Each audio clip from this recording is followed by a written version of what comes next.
Hey, what's going on YouTube? This is Bryce with BS Media, and if you've been keeping up with some of my latest videos, then you know we've been discussing the Panasonic Z85A series OLED. I've released a quick first impressions and initial setup video, but now it's time to get down to the nitty gritty with the full review and unboxing. But before we go any further, be sure to hit that subscribe button if you enjoy home theater content such as today's video, liking this video if it proves to be helpful for you, and be sure to turn on notifications to be notified of all my upcoming content. And with that being said, let's see what comes inside the box. Alright guys, getting into this unboxing itself, you actually do not have to cut anything open on the box to get it out. You just have to take off those clips, which is pretty nice, and then lift the top here. So that was definitely a warm welcome. And then the first thing you'll actually get into is the paper manual and the remote, which is actually a very thick paper manual, which is very nice nowadays. You don't really see that too often. And then here is the stand itself. It's completely made of metal. It's pretty heavy and very nice quality, which I'll show you guys later on in this video. And then the TV itself just has a plastic baggie around it and then a little paper showing you how to lift it out of there. So there is the TV itself for you guys.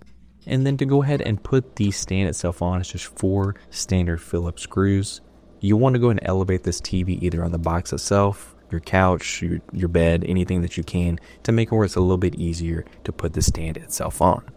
Looking at the back of the TV, we have 4 HDMIs. Only 2 of those are 4K 120Hz. You have an IR blaster, 2 USBs, a headphone/subwoofer, and then you also have an antenna, cable in, Ethernet, and digital audio out. So there is all the different inputs for you guys, and let's go ahead and get into the review itself. Now that we've unboxed the Z85A, let's talk about how well this TV performs. I always try to start off with the good stuff, so we'll go over the pros to kick off this review, with the first being picture quality. I've tested and owned a handful of OLEDs by now, and just like the ones before, this OLED has a beautiful picture. Blacks are inky and perfectly black as they should be, colors are beautiful, and the image is sharp and detailed. I tested out various movies and YouTube videos with this TV, and it seemed to handle everything I threw at it with ease. So if you're looking for an entryway into the OLED world without maxing out your wallet, then this TV might be right up your alley. The next pro is always a great thing to have in electronics, and that being build quality. The Panasonic Z85A boasts a very solid build quality, and it looks sleek too. The stand is a brushed metal and a thin bezel that surrounds the screen itself. The back of the TV is surprisingly a stronger and sleeker looking plastic than the LG OLEDs in my opinion as well. I'm always a big fan of sturdier build quality because you never know what bumps it may take during shipping, at home if you have kiddos, and an overall attention to detail from the manufacturer. Panasonic, you did well. Another positive going for this TV is also the simplicity. Setting up this TV and jumping right into it is insanely easy. I have an entire initial setup video if you guys would like to check it out and see the full process. This is an Amazon Fire TV, so it's smart, adapts what you like to watch, and it posts recommendations all throughout the home area, which is pretty neat. Additionally, if you're afraid of having to do serious calibration with this TV or tinker with the settings a lot, then you'll be relieved to know that there's really no need. Colors and brightness are almost perfectly spot on right out of the box, and then there's not a ton of settings to adjust overall, so you definitely don't need to have a professional calibrator to have this TV looking sharp. The remote itself is also easy to use and navigate, which is also a plus because there's not an abundance of buttons to fumble over in the dark. Voice command is also an option on your remote to simplify things even further.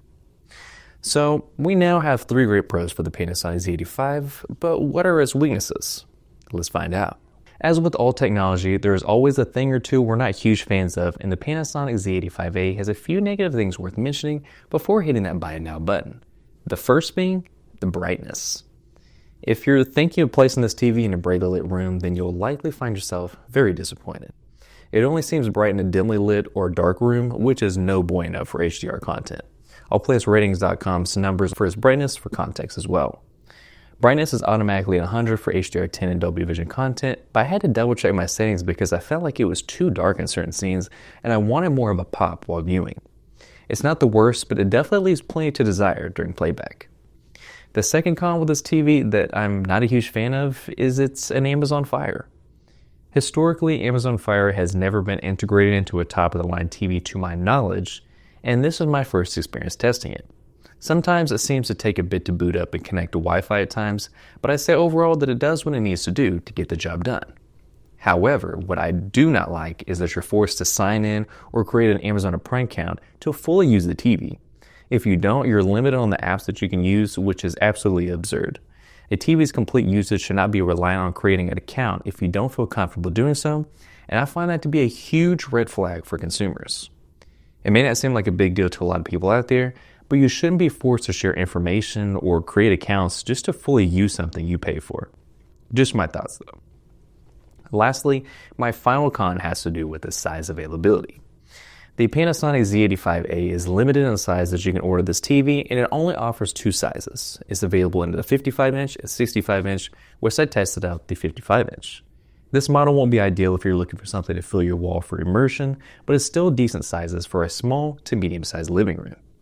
Of course, smaller size screens usually mean cheaper prices, so keep that in mind if you have this model on your radar. That officially wraps up my pros and cons for this TV, but would I recommend buying it? I'd say yes overall, but it's not so much a simple answer. I'd only recommend this TV if you plan on keeping it in a dark room, probably a bedroom, and you're looking for an entry-level model OLED to get in the game.